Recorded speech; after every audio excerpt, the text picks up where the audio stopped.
to another episode. Hey everybody, it's Jeff. Welcome to another episode. Hey everybody, it's Jeff. Welcome to another episode of Stay Rad Wine Blog TV. I've got two samples of wine that I'm going to try. They both came from the same PR company that typically represents a lot of really good Alsatian white wines, like this 2012 Gewürztraminer from Wilm.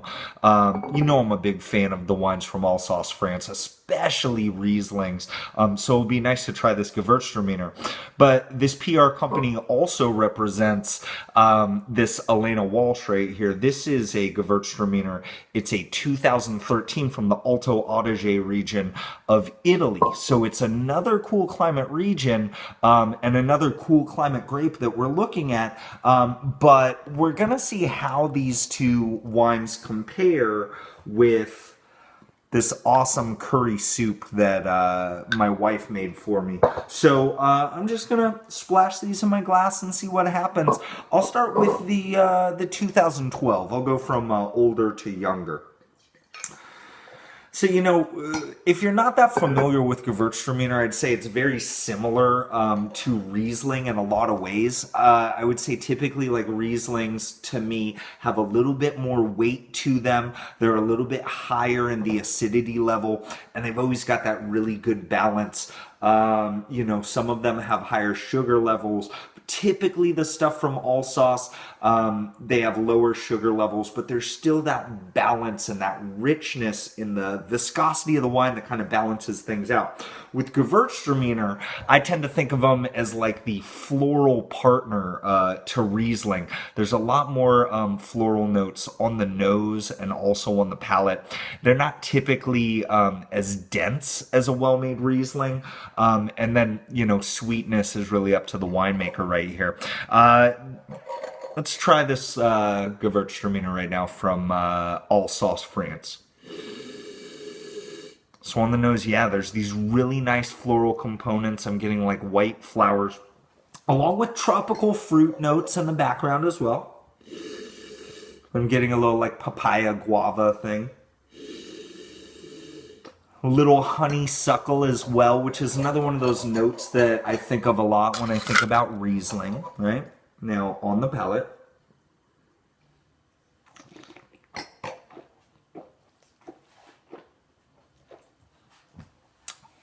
So this has, you know, a higher sweetness level than what I typically think of in the Rieslings that are coming out of Alsace. It's not like overly dessert-like sweet, but there's not really a whole lot of acid that's jumping at you that you would typically think of with the Rieslings that are coming from that area. I mean, this is a really nice effort right here. A little bit too sweet for my liking, and maybe it's just that there's not enough acid to really balance this out. I like these floral notes, and so if I'm just judging this wine on its own merits, I'm gonna put it in like that 88 point range. Let me dump this out. Let me try this other guy right here. All right, so for this Elena Walsh 2013 Gewürztraminer from the Alto Adige,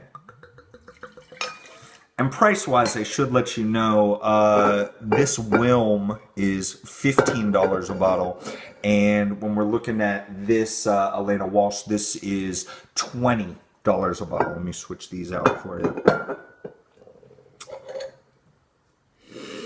And color, you're going to see it's a little bit more golden, right? On the nose.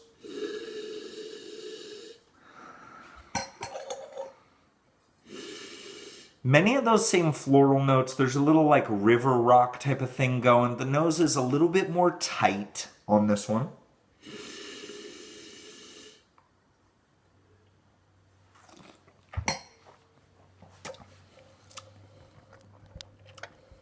And again, those same types of floral notes that are on the palate as well. There's a little bit more of like a zestiness to this. There's like a citrusy, like lemon lime zest that's aiding in that zestiness. Not nearly as sweet as that Alsatian Gewürztraminer. And if I were gonna do it over, I'd probably start with this guy and then go into this guy. It's never best to really start with a sweeter wine. And so I do want you guys to keep that in mind as I'm trying this. This Elena Walsh may in fact have a little bit of residual sugar in it, but it's not nearly as much as this, and maybe that's why I'm not picking it up. But I gotta say, there's that zestiness, there's that good acidity that I felt was lacking from that other wine. Where on its own, I gotta give this Gewürztraminer from Elena Walsh from the Italian region of Alto Adige. I'm gonna put this in that 89 plus point range. Again, a really nice wine, and both these wines are really good. And for like a really nice white wine in the $15 and $20 range right here, I think these are going to outperform, a lot of those, like, Pinot Grigios that you're seeing in the grocery store that run in that same type of range. Stay away from those and try these. These Cool Climate whites are definitely legit. Now let me try it with some of this curry soup that my wife made. She's got a little chicken, a little vegetable like celery, carrots, bell peppers. Got some chickpeas in there. I threw some rice in the bottom as well, but good color, and I'm excited to eat it.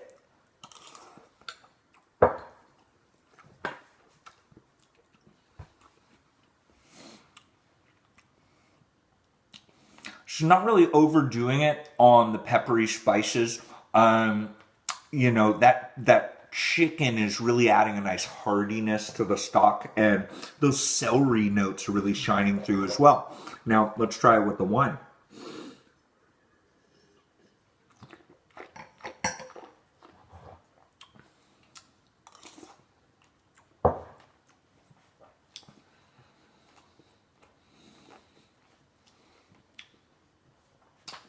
The zestiness, the zippiness that I'm getting in this Italian play right here is really kind of livening up a really dense, rich chicken flavor that's in the broth. And it's really just kind of bringing it to the forefront.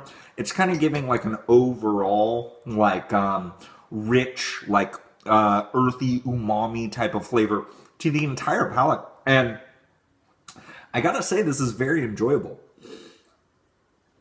Let's try this curry soup with the Alsatian white right here, the Wilm.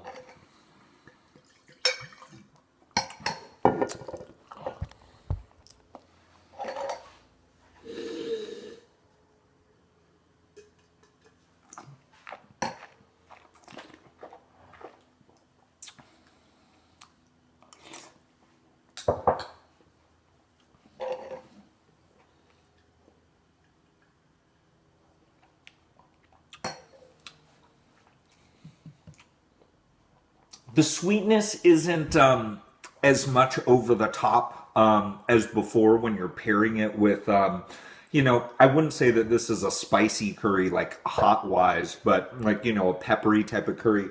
That pepperiness from the soup kind of brings down that sweetness. And a lot of times we like those sweeter styled white wines, sweeter with acid to go well with like a spicy type of food.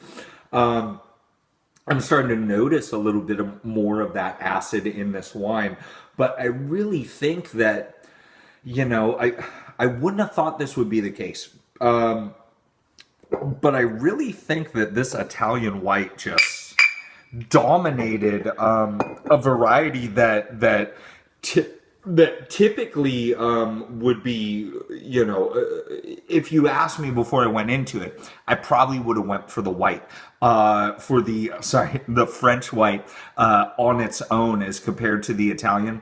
And then with the soup, it probably would have been a toss-up.